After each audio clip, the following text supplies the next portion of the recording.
Hello friends, welcome to my channel again. Here is Varsha. In last video, we discussed the description of motion.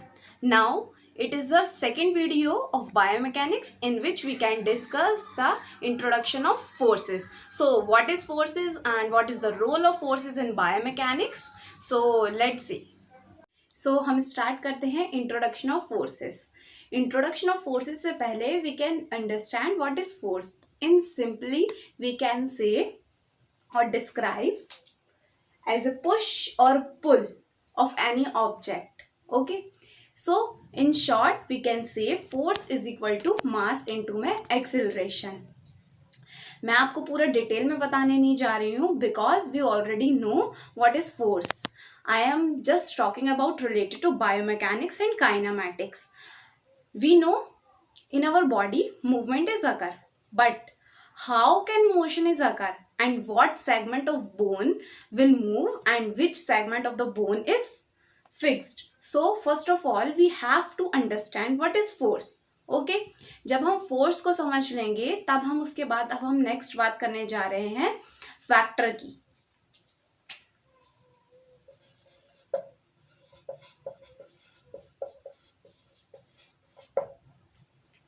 Force vector, as you know vector जो होता है वो indicate करता है, vector is indicate the direction of the force कि in which direction force is pull. So पहले हम start करेंगे फोर्स ऑफ वेक्टर, यानी कि फोर्स ऑफ वेक्टर क्या है. These arrow indicated the force of vector. As you see, force of vector. What is vector? A point of application on the object acted upon. It's mean वो point जो कि application के जो भी object है उस application पे जो point है act कर रहा है. And second, action line. And direction orientated indication, a pull towards the source object or push away from the source object at a given angle to the object acted upon. As you can see here is a ball and foot is placed on. जो पैर है उसके just नीचे ball रखी हुई है, तो हम यहाँ क्या देख रहे हैं कि फुट जो है बॉल के ऊपर फोर्स लगा रहा है. So it is indicating the vector that force is acting on downward direction. And in this it is a arm and it is forearm, so you can see here muscles pull. So it is a biceps muscles. So arm की जो muscles हैं वो यहाँ के segment को ऊपर की तरफ. So it's indicate vector of force. जो ये है वो हमें फोर्स ऑफ वेक्टर बता रहा है कि किस डायरेक्शन में फोर्स लग रहा है. Okay, and third we can C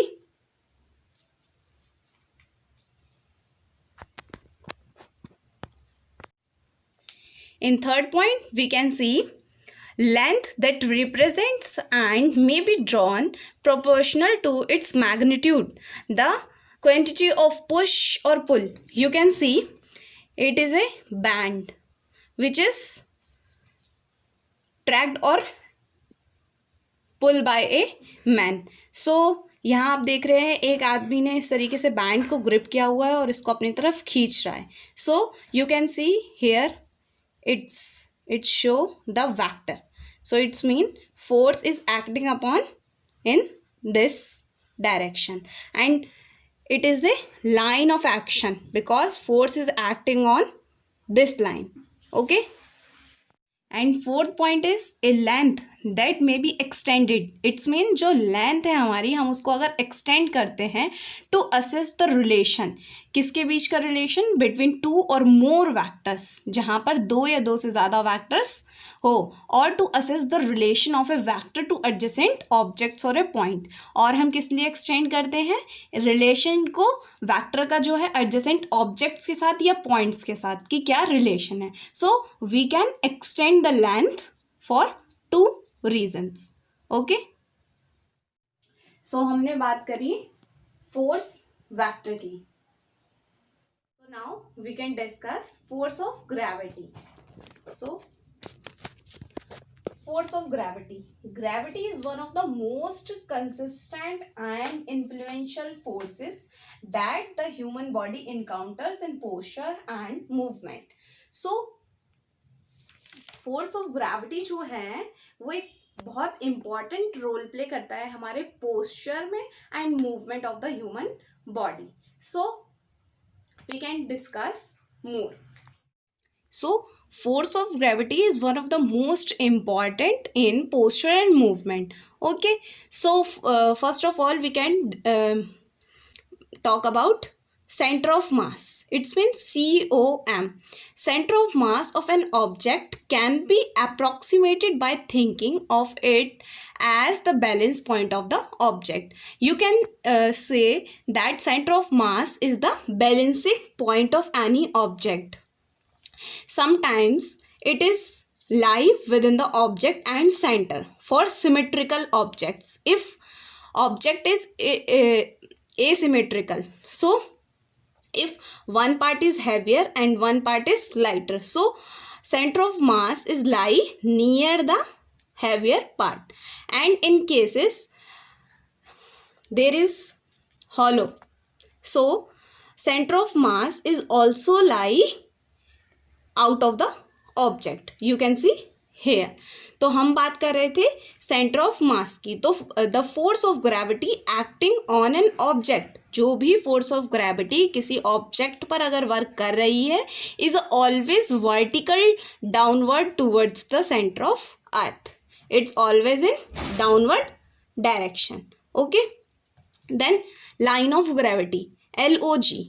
The gravitational vector is commonly referred to as the line of gravity. जो हमारा gravitational vector होता है, इट्स मीन जो center of gravity अगर नीचे की तरफ वर्क कर रही है तो जो इसका हमारा वेक्टर होगा उसी को हम easily इन शॉर्ट में बोल सकते हैं line of gravity. And now we are talk about segmental center mass and composition of gravitational forces. यहाँ पे हम सेगमेंटल सेंटर्स की बात करने जा रहे हैं. Most of the students are always confused in this because in first diagram you can see we can take 3 segments: arm, forearm, then hand. So ये जो हमारा फर्स्ट सेगमेंट है, here is a first segment. तो first segment का अपना centre of mass है, second segment का अपना सेंटर ऑफ मास है एंड थर्ड सेगमेंट का अपना सेंटर ऑफ मास है. When we are combine to both segments A and B and C is separated, so we can say दोनों का centre of मास इधर लाई कर रहा है एंड हैंड का इधर.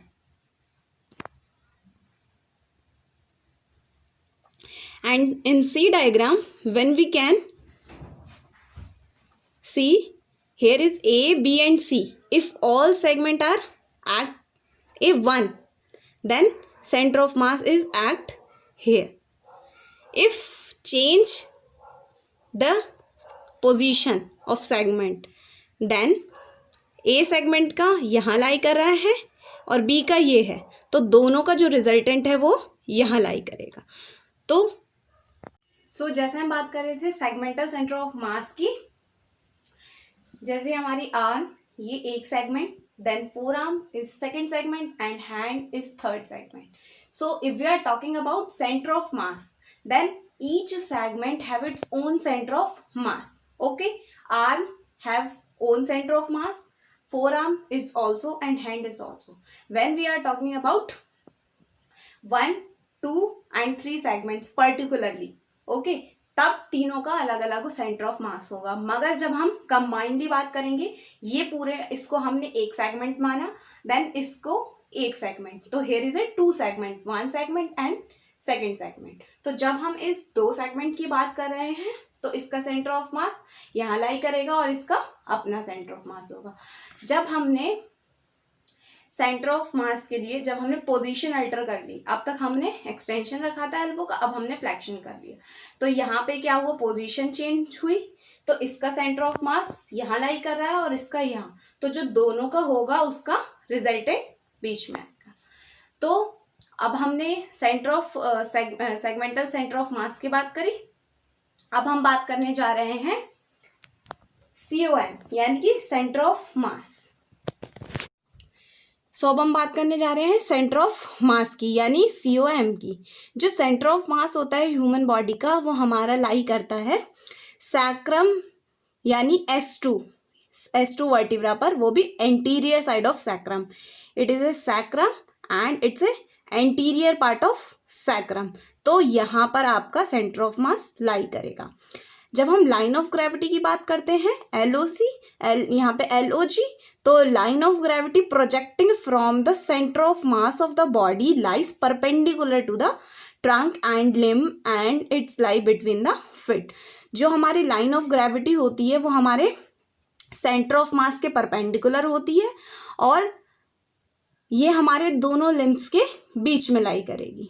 ओके, अब हम बात करने जा रहे हैं centre of mass, line of gravity and stability. जो ये तीनों होते हैं इन तीनों का अपना एक फैक्टर होता है। So what is the relation between centre of mass, line of gravity and stability? Larger the base of support of an object the greater the stability of the object. जितना ज़्यादा बेस ऑफ सपोर्ट होगा किसी भी object का उतना ही ज़्यादा उसकी stability होगी। Then second point, closer the object centre of mass to the base of support the more stable the object is. इसका मतलब ये है कि जो हमारा किसी भी बॉडी का ऑब्जेक्ट का जो सेंटर ऑफ मास है वो बेस ऑफ सपोर्ट के जितना पास में होगा, जैसे कि यहाँ। तो हम बात कर रहे थे centre of mass, line of gravity and stability की। तो जैसे ये जो है बेस ऑफ सपोर्ट है किसी भी ऑब्जेक्ट का, it is a base of support of any object. अगर किसी भी ऑब्जेक्ट का सेंटर ऑफ मास यहाँ लाई कर रहा है तो it's mean it's more stable.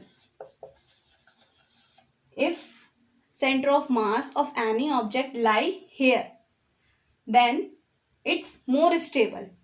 And another object जिसका हमारा center of mass lie कर रहा है यहाँ, so पहले object की height इतनी थी, अब object की height इतनी है। If increase the height, then stability is also decrease and it is a, ये वाला जो object है वो हमारा less stable है। So we can say if center of mass of any object is near the base of support, it is a more stable and base of support के अंदर ही आपका center of mass lie करना चाहिए। तो center of mass is lie within the base of support। अगर base of support के अंदर centre of मास लाई कर रहा है तो वो ऑब्जेक्ट ज़्यादा स्टेबल होगा। ओके, तो हमने ये समझा centre of mass, line of gravity and stability. तो जैसे कि हम बात कर रहे थे सेंटर ऑफ मास की, मैंने आपको बताया कि सेंटर ऑफ मास जो होता है हर सेगमेंट का अपना एक सेंटर ऑफ मास होता है। I just tell you that each segment has own centre of mass. Okay, and what is the relation between center of mass, line of gravity and stability? So now we are discuss altering of the center of gravity। अगर alteration हो जाए center of हमारा जो mass है उसमें, so हम बात करने जा रहे हैं alteration in mass of an object or segment। अगर किसी भी segment और object का mass alter होता है, if alter in mass of any object and segment, then what's happened?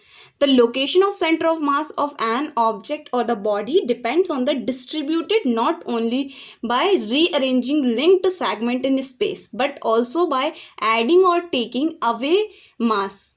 People certainly gain weight or may give its disproportionality in the body।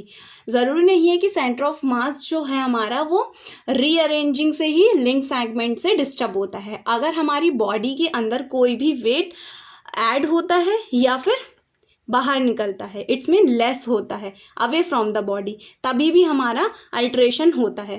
तो here we can see the most common way to redistribute mass in the body is to add external mass. It's mean you can see कि he is affected, so he is used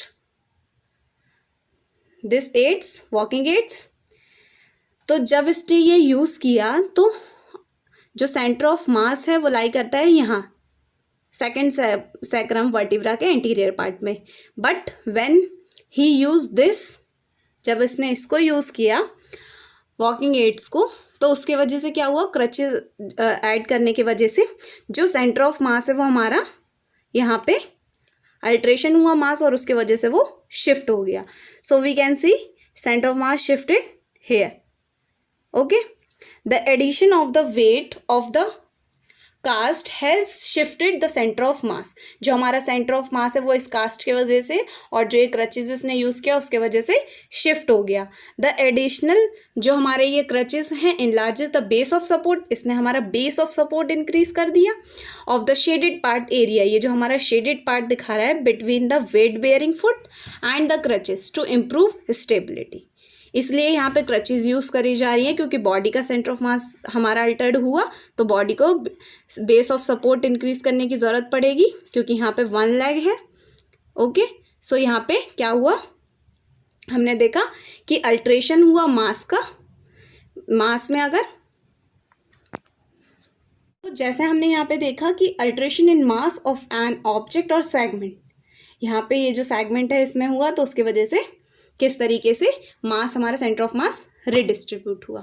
सो हम एक quick review लेते हैं, quick revision करते हैं आज हमने क्या क्या पढ़ा। तो सबसे पहले हमने बात करी थी फोर्स की। फोर्स क्या है, force is equal to mass into में acceleration. Then force vector is also indicate the direction of the force.